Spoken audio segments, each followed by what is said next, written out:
you guys. Welcome back to Mother Knits. I'm so happy to be sitting down and recording with you guys. It has been about 3 months, more than 3 months, since my last video because there's been so much going on and shifting and changing here. If you've been following along, you know that when I started this channel, I was pregnant with our third, and I've since, given birth and welcomed our third little baby into our family. My other two aren't really babies anymore. They are 6 and 9, and now I have an almost 3-month-old. We have also moved since then. So just a few life changes, just a few. It's been a really, really eventful, very exciting, really blessed few months. I am no longer in Arizona. I'm in Northern California for the summer, actually just on my own with the kiddos because I wanted to get out of the Arizona summer heat. That has been a dream of mine for many years. And my husband will be joining us back here in about 4 or 5 weeks. So you guys will get to come along, I hope, and see some of our adventuring here in Northern California. I just love it up here. I love the cool mountain air. I love the water. I love the mountain that we are nearby. So lots of good things that I'm sure I could get into and share. But I am craving a good drop-in around what I've been making and what I've been aspiring to be making. And I am a very adventurous beginner knitter is where I would still classify myself as. I feel myself gaining more and more confidence where I'm starting to feel like I'm not so much a beginner any longer. Now, it's been so long since we've chatted that I've never showed you the finished Home V sweater. I just realized that. I'm gonna go grab it. This was, I think the last time we chatted, this was still my whip. And you can see she is all finished. Looks like there's some holes. Huh. I didn't actually really notice those until I saw it on camera, but it's a great color. This is what I wanted. I wanted that really bright late spring, early summer kind of color. This sweater to me feels like something you just like pop over some like white jean shorts or capris or something, or like I wear this a lot with like white cargo pants, and I really like that look a lot. Or like I have like a caramel colored linen pant that I can wear this with as well. But it's just a good basic. This yarn is a superwash yarn. I'm hoping that the more I wear this and the more I sort of handle it, it starts to kind of soften up and break in. When I first finished this and after I blocked it and I got it off the blocking mat and I tried it on, I really didn't like it. I was just sort of like, okay, I was okay with it. I did knit the size extra small, which I was so worried about the superwash yarn stretching out a ton, and it's a pattern with just like a ton of positive ease. But I do wish I would have knit up a size because it fits, but it doesn't give me that like real oversized look that I was kind of going for with this. So I think if I knit this again, I would do the smaller, maybe even the medium, depending on the yarn that I decided to go with. But you can kind of see the color of this yarn, and it's really pretty. I like the way that, what do you call that? Is that variegated? Is that what you would call that, where you've got these, lighter spots and darker spots in the yarn? I think it's very pretty, and the more that I wear it, the more I break it in, the more I'm enjoying it. So that is all finished up, and it was a nice knit. I really enjoyed that. I will always remember being so pregnant and knitting this, because I think I cast this off like a week or two, maybe 2 weeks before I gave birth to Vincent, our baby boy.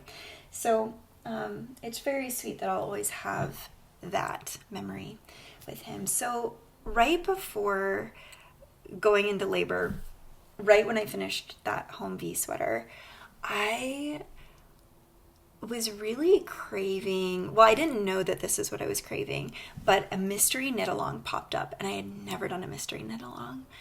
And I thought it would be really fun to jump into a community project where nobody knew I was pregnant, because I was kind of tired of talking about being pregnant and giving birth and how much longer and you know, like all of that chatter, which is so sweet. But I jumped into a mystery knit along by Helen. I think it's Helen Stewart. I found out about this knit along, and for whatever reason, I just grabbed onto it and I just jumped in. And it's so funny how much we learn when we jump into things like that, just like blindly, like sure, just like into the next thing. And I had so many other knits going on, which I will share about and talk about too. But as far as works in progress, I am still finishing up the 24 birds MCAL. This is a beast, you guys. Oh my gosh, what was I even thinking? Or getting into. I have so much to tell you about the journey with this knit. So I cast this on. I have cast this on. I think this was my 5th time casting this on. It's a very tricky cast on. It's like a circular crochet cast on or something like that, which I'm a crocheter. So that really, getting it on the needles wasn't so tricky. But then it was magic loop for quite a long time. And I think it was in my last video that it was like, and it's a mystery knit along, right? So like, I don't know. I assumed with Helen's patterns, we were going to be doing a triangular shawl. That was my guess. And then she busted out this circular pattern. I was like, oh my gosh. So anywho, I've learned a lot. It's been mostly a gratifying knit, and mostly it's a knit that I've gained a lot of confidence as a knitter by taking on this project, which is so incredible. I would choose my colors differently, which is, of course, as I would imagine, if you've ever done a mystery knit along, you can like feel my pain in that. So let me pop up a picture of the yarns that I used. Calls for 4 skeins of fingering weight yarn, and you use a lot of it. I mean, this is a huge project. In the end, this is going to be about a 5 foot by 5 foot, I think, shawl. And you guys, I wanted to wait until this was finished because I am close. I am like 90% of the way there. And I love that in Helen's patterns, that she actually shows you like you are, X% the way to the end.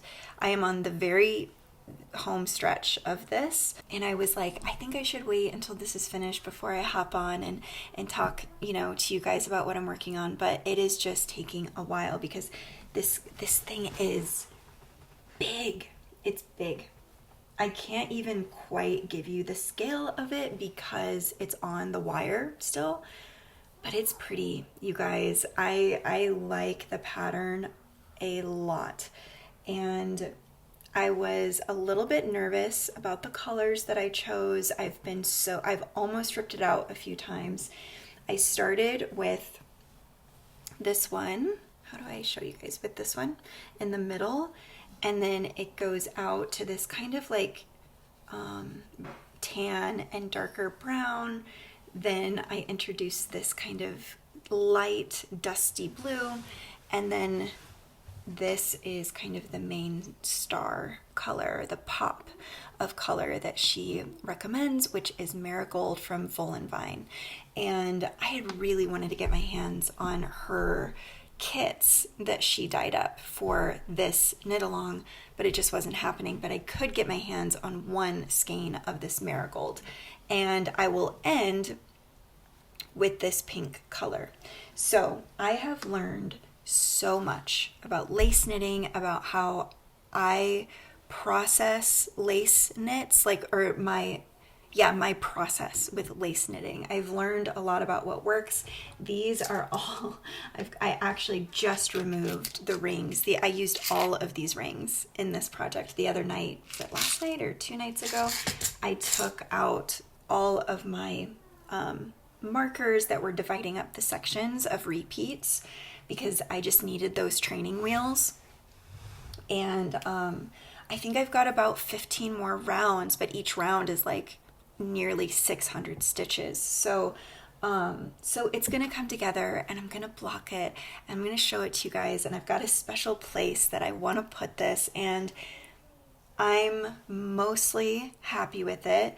I am just so anxious to get to the end and see what this looks like in the end after it's blocked and everything's weaved in. Now I will tell you something so silly that I did, and I've never done this before.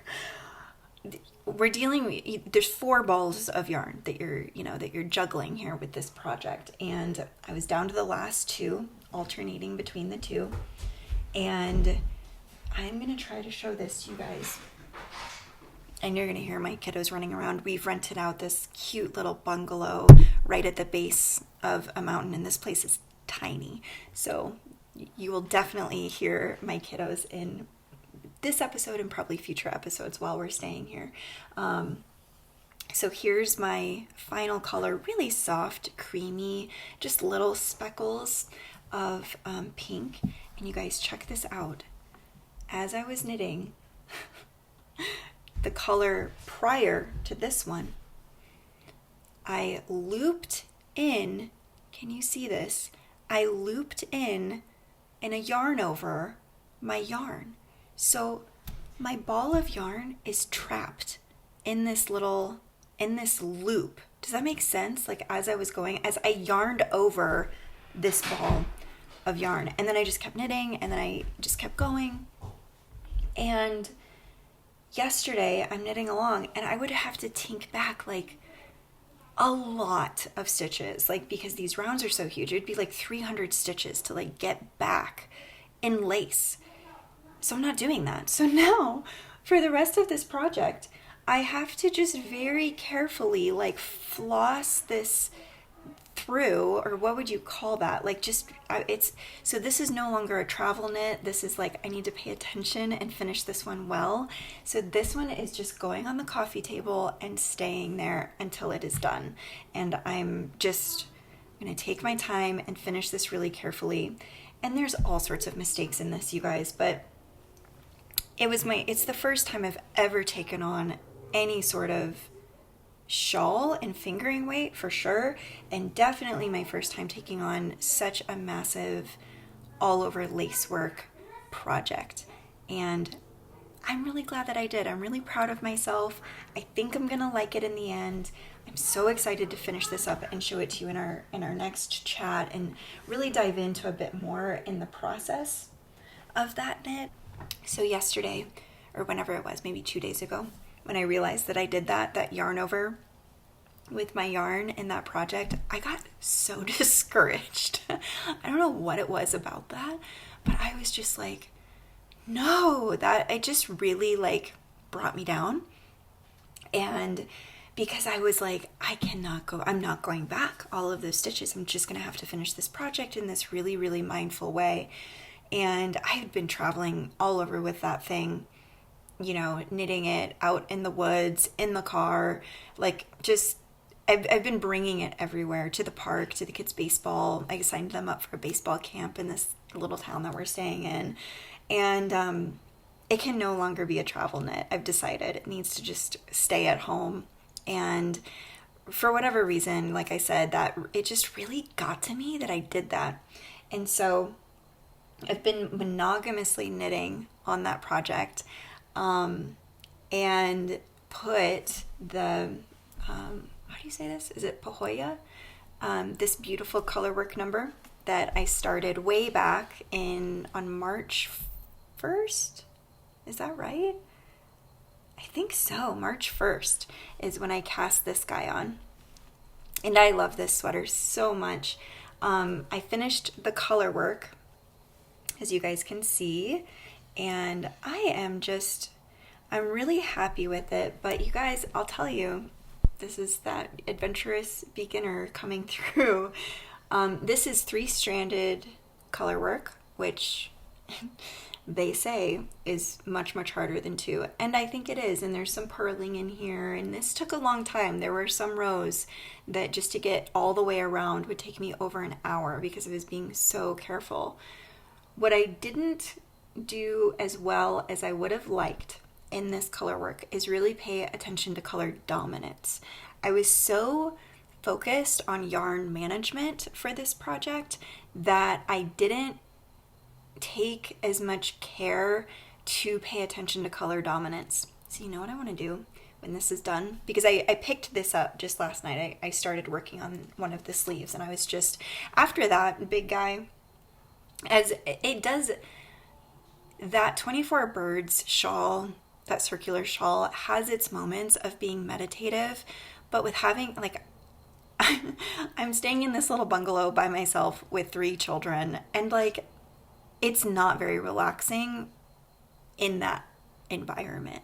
So this good old sleeve in the round, perfection. Last night, just sitting there doing this, I was like, oh my gosh, how refreshing.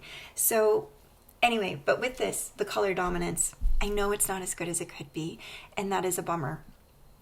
I love this so much. It's so beautiful that what I want to do, and this isn't going to be anytime soon, but I've got the next colors picked out in this exact yarn, this Sonder yarn. I love it. It's a fingering weight wool, and it's just really special. I really, really like it. And I've got new colorways picked out in my shopping cart that I really want to get. And I think it would be so cool to finish up this sweater and then do it again in a different colorway that I would enjoy wearing, that would be more autumn colors. Like I want to do like a really beautiful kind of orangey, deep red color here, and then maybe like a very light sky blue and a cream. I think that would be so gorgeous. I'm really dreaming up doing this again and paying attention to my color dominance much more carefully. And then wouldn't it be cool to have the 2 side by side and to do a video on that and show you guys like the improvement? And I would love to see my color work improve in such a clear case in that way. So let me know in the comments if you think that's a good idea. I just think it's such a beautiful pattern. This pattern is by Sorry Nordland. I'll put all the info in the description. And my Ravelry, I don't think my Ravelry is going to be updated anytime soon. I would love for it to be. We'll see by the time this video goes up if it is, but I'll try to update the details there and of like the pattern, all that down in the description below. But it's exciting. This will also be one that all I got to do is finish up the sleeves, and then this one will be done. But you guys, this color, is this not the most gorgeous color ever? I mean, I love this so much. I wonder what else. I mean, if I'm gonna just make myself like a good wear all the time like hat and mittens, I think this is so beautiful. It's like the perfect mossy green, and I really, really love it. So these are the 2 works in progress that are consuming me at the moment, and I'm trying to decide what to do next. There's part of me that really, really wants to re-engage the Faitop. And I was so excited about getting that cast on, and then I got cold feet with it because it wasn't going well. Like the first few rows, it's kind of a lot all at once. You're establishing, your cables and a little bit of lace and jumping right into short rows. And you know what it's like when you start off a project and you've just got that little spiddly, like fiddly piece of yarn that's barely a row, and trying to read my stitches on it and everything. I wasn't feeling very good about it, and I have just enough yarn for that project, and the more I was like ripping back, I was like getting really nervous. So I got cold feet on that one. I would love to pick that back up again, but I feel like I probably need to be focusing on knits that are a little more mindless. So I did get yarn for Andrea Mowry's pattern Broom, Brume. It is a stunner, and you guys, I did not understand the hype around Andrea Mowry when I first started knitting, because I would see all sorts of podcasters chatting about her, and I would go and I'd look at her patterns and I'd be like, okay, all right, but like nothing ever grabbed me. And then I started watching her podcast and really knitting more. And the more I knit, the more I look at her patterns and I'm like, those are so wearable and thoughtful. And I'm really excited to be casting on soon after I finish these two. These two need to be done. I need to finish the sweater. I need to finish that shawl. I need to block them. I need to have that moment. And then I think the first thing I want to cast on is that Broom sweater. And I got this super special yarn, the Odang DK base, that alpaca silk that she got in the colorway teal. I went with this color, what is it called? It's like Aqua Mini or something. I don't remember the name. I'll pop it up and show you a picture of the yarn. Got it all wound up. It is so special and cool, and I am so excited to work with it. And I feel like after these projects, that sweater, I hope, is just going to feel like a walk in the park. And I've never done a raglan sweater for myself as well, and I'm really excited. I love the neck on it, and I just think it's going to be super pretty. And I had, high hopes for some other summer knits with using some summer yarns, and you guys, it's just, for as long as it's taking me to do these projects right now, the season that I'm in of life and having a little newborn and everything, are you kidding me? Like, I want to knit the things that I'm most excited about. So that Faitop, I'd love to like devote an hour in the evening. I've got like an hour to myself a day where it's like everyone's in bed. I don't always have time, like energy for knitting, but if I do, and if I have some mental energy to be putting into a project, that Faitop is where I want to be. I really, really, I love the idea of like getting that going, and even just seeing this much of fabric where we can start to see, is it coming together? I'm really, really motivated for that one. And then the Broom sweater, I just think would be so, so gorgeous next. So I will keep you guys updated. These videos are going to be probably pretty short and sweet because baby's taking a nap, kids are playing, we finished up homeschool, and I've just got this little window, and I think I hear him stirring now. But I'll show you guys some clips of where we're staying and just start to bring you guys along on the journey a bit more and start dipping my toe back into getting some videos out when it feels good. You guys, I just have to say, I always personally appreciate when moms take a break online, and my phone was not around for many months, and it's just so nice, I think, to be in that season when you've got a new baby. I mean, what is there to do other than to just like stare into the eyes of your newborn for like weeks? And that's exactly what I did. So but I do hear him starting to coo and wants to be held. So I'm going to sign off, and I'm going to see you guys again soon, hopefully with 2 more finished objects to share, and I'll see you next time.